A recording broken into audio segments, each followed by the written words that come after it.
अस्सलाम वालेकुम जी। तो आज हम करेंगे एक्सरसाइज 4.1। इसका क्वेश्चन नंबर 2 जो है वो हम देखेंगे कि इसमें क्या होगा। क्वेश्चन नंबर 2 में आपके पास दो फंक्शन दिए हुए हैं। एक फंक्शन है एफ ऑफ एक्स जो कि इक्वल है एक्स प्लस 2 के, और दूसरा फंक्शन जो है वो है g of x is equal to 2x plus 4 के। और आपको ये कहा जा रहा है कि आप एफ ऑफ एक्स, पहला पार्ट जो है वो ये है कि F of x multiply G X मालूम करें।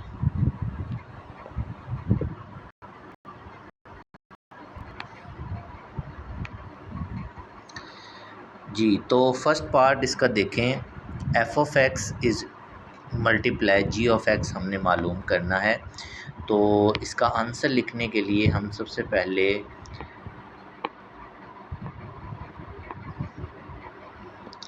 क्वेश्चन को दोबारा लिखते हैं। F of x dot G of x. अब देखें, एफ ऑफ एक्स की जो वैल्यू है वो हमारे पास यहाँ मौजूद है एक्स प्लस 2, वो हम लिखेंगे एक्स प्लस 2, और जी एक्स की वैल्यू भी मौजूद है 2x प्लस 4, वो लिखेंगे 2x प्लस 4। चूँकि फंक्शन मल्टीप्लाई हो रहे हैं, इसका मतलब उनकी वैल्यूज़ भी आपस में मल्टीप्लाई हो रही हैं। तो हमारे पास एक मल्टीप्लिकेशन आ जाएगी दो लीनियर एक्सप्रेशंस की मल्टीप्लिकेशन, जो कि हमें पता है कि हम कैसे इनको मल्टीप्लाई करते हैं। तो हम देखेंगे कि सबसे पहले हम ये जो x वाली टर्म है फर्स्ट टर्म, इसको फर्स्ट टर्म से मल्टीप्लाई करेंगे तो ये बन जाएगा 2x का स्क्वायर। ठीक है, फिर ये फर्स्ट टर्म जो है ये इधर सेकंड टर्म के साथ मल्टीप्लाई होगी तो ये बन जाएगा प्लस 4x, फिर प्लस आ जाएगा।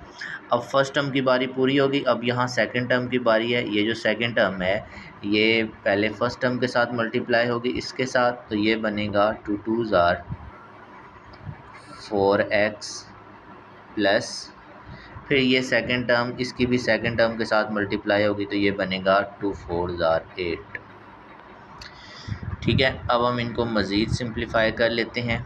ये 2x स्क्वायर वाली सिंगल टर्म ही है तो ये वैसे ही रहेगी, और x वाली दो टर्म्स हैं, एक ये टर्म है और एक ये टर्म है। तो जब दो टर्म्स आपके पास, इन्हें लाइक टर्म्स कहते हैं, अगर हों तो ये आपस में ऐड सब्ट्रैक्ट हो सकती हैं। तो इसका मतलब 4x और 4x बन जाएगा 8x, और कांस्टेंट टर्म भी अकेली है तो वो भी वैसे की वैसी रहेगी।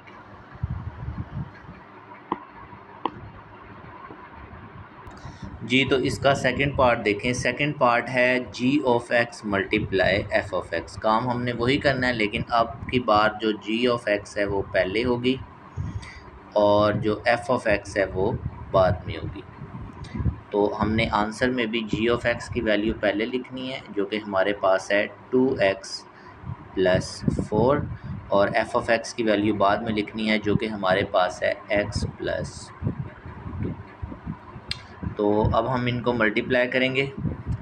ये फर्स्ट टर्म इस फर्स्ट टर्म के साथ मल्टीप्लाई होगी तो ये बनेगा 2x स्क्वायर,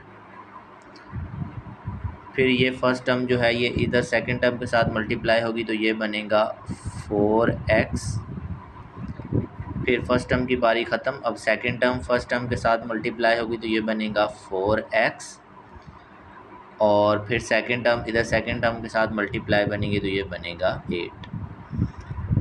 अब x स्क्वायर वाली टर्म सिंगल ही है तो ये वैसे ही रहेगी।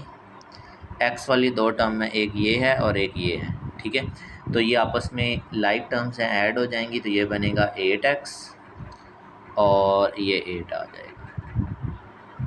अच्छा जी, इसके बाद हमारे पास है थर्ड पार्ट क्या है, F of X divided by G of X. तो हम इसको सॉल्व करेंगे। एफ ऑफ एक्स न्यूमरेटर में है और जी ऑफ एक्स जो है वो डिनोमिनेटर में है। ठीक है, हम एफ ऑफ एक्स की वैल्यू लिखेंगे ऊपर वो आपके पास बनती है x प्लस 2 और नीचे लिखेंगे gx की वैल्यू, वो बनती है 2x प्लस 4। अब आप देखेंगे कि x प्लस 2 ये तो वैसे ही रहेगी, लेकिन जो नीचे वैल्यू है वहाँ से 2 कॉमन आ रहा है। 2 कॉमन लेंगे तो वो भी बन जाएगा x प्लस 2।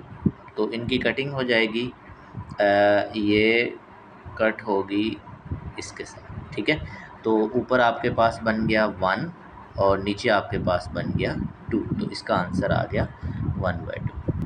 इसके बाद है जी फोर्थ पार्ट में क्या है, g of x over f of x। इसमें हम g ऑफ x को रखेंगे न्यूमरेटर में और f ऑफ x को रखेंगे डिनोमिनेटर में। फिर इनकी वैल्यूज़ लगा देंगे। g ऑफ x की वैल्यू बनती है 2x प्लस 4 और एफ एक्स की वैल्यू बनती है x प्लस 2।